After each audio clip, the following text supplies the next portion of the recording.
The variable valve timing strategy of the Syvecs is something we get asked about a lot.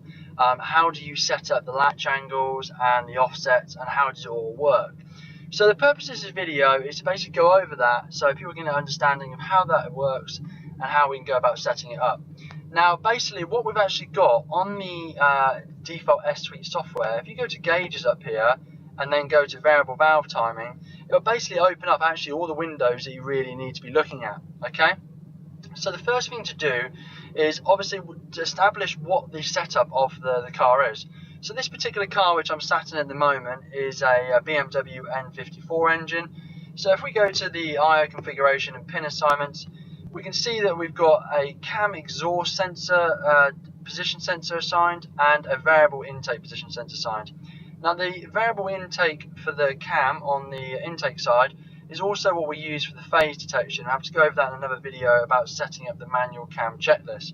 Because if you were to look at the sync log by going to device view sync log, you can actually see the teeth are unevenly spaced. So we need to trigger off those in order to tell the engine where phase 1 is and phase 2 is in order to know how to sequentially fuel the car. So let's go back. So then in the outputs, obviously you've got the variable output assigned for the exhaust and for the intake. Now let's go to the variable valve timing area, and where we need to focus on first is to make sure that the enable engine speed is set high, so we're not actually reaching that point, so it's not enabled. And you can see that in the bottom right hand corner here, the bottom left hand corner, sorry, that the VVT state is disabled. From there, the intake cam is the easy one because we can look at cam raw, which is the actual cam position values coming from the intake cam, and we can first start off by setting some lash points. So if you want, you can easily make these gauges bigger by going to size normal, and the ones we're going to be interested in is the VVT in raw and the VVT in.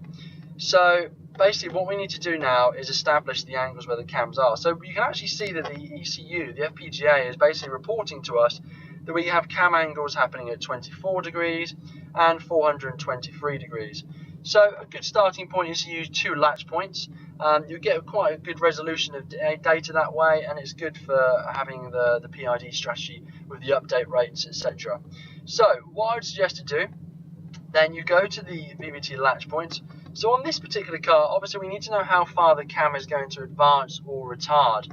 So in this particular instance, the cam will advance. So what we need to do is make sure we have enough threshold there. So where we're at the moment, the cam is not energized and we've got 24 degrees of advance, 24 degrees positioning on the cam raw. We need to know that on this particular engine, you can advance the cam around about 40 degrees. So what we need to do is make sure we've got enough room there. So if we were to advance the cam fully, that the cam raw value doesn't go further than the latch point value. So a good starting point here would probably be to say to chuck one in at 120. Now it's worth looking carefully, and you can do this in a data log as well, to make sure there's not another tooth happening around that point.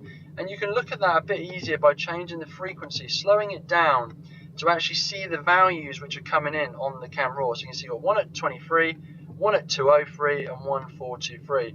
So we've got none happening between 24 and 120, which is great for us.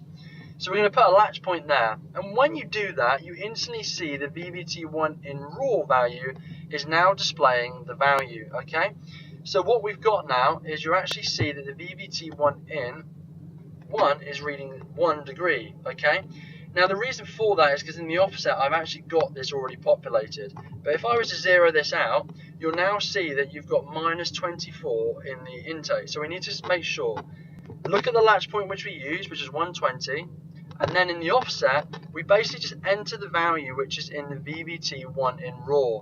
So in this particular instance we've got 24. So in the 120 latch point, put 24.75 if you want to be accurate, and that zeroes out the VVT1 in. Okay, now if we were to advance the cam, we would see it move and report back that the cam is moving, but it would be quite a slow resolution because it's only looking at 1 time per the revolution of the cam latch point.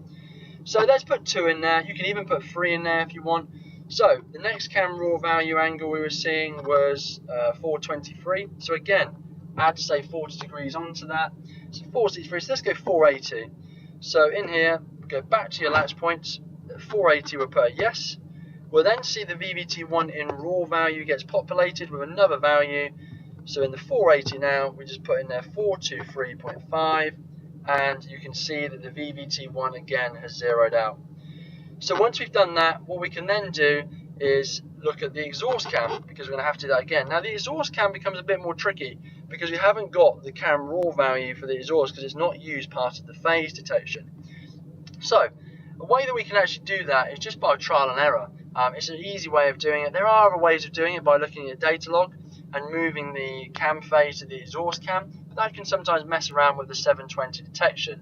So let's go to the exhaust cam latch points, and basically you can start by basically fulfilling some points. So say if we turn one on at 150, we can have a look at the exhaust cam raw points and actually see that we've got one again reading at 121.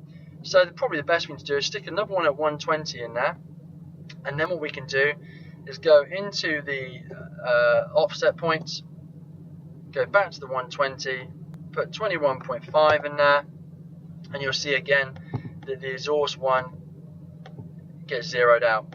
So again, let's have a look. Let's put another one in at say 240, see where we've got, so the value that is populating it now with 200 over here on the right. So that's no good, it's a bit too close, so we'll try over this side, say the 450 mark.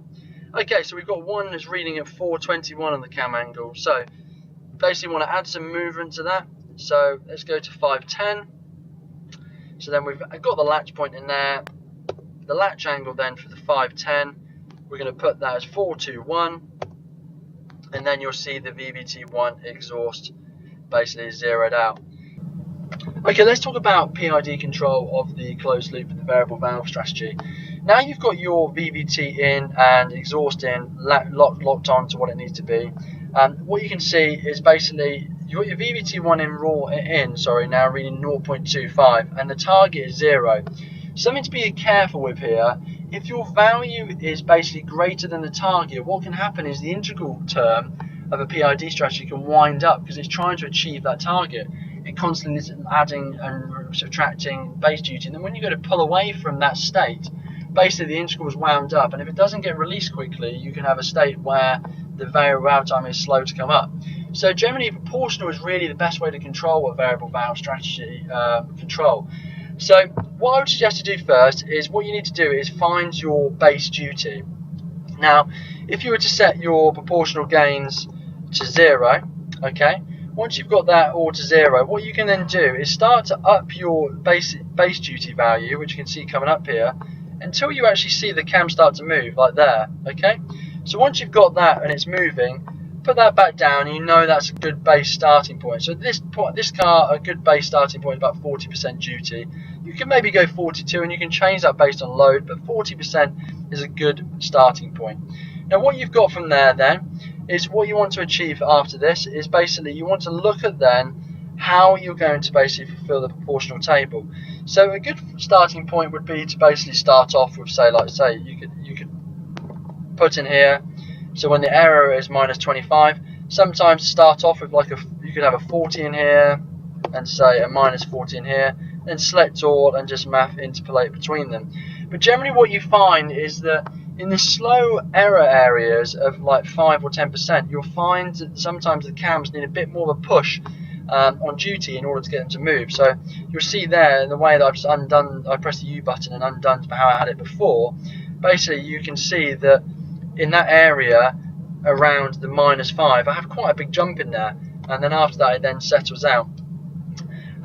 But again, what you need to then do is, the way to do this is basically via logging, basically changing your target, then look at the data logging to see if you've achieved the target correctly, if it's not overshooting, and then you can basically fill in your proportional and integral tables to suit. But the base duty and around the idle area, making sure those values are not kind of winding up on the integral is an important thing.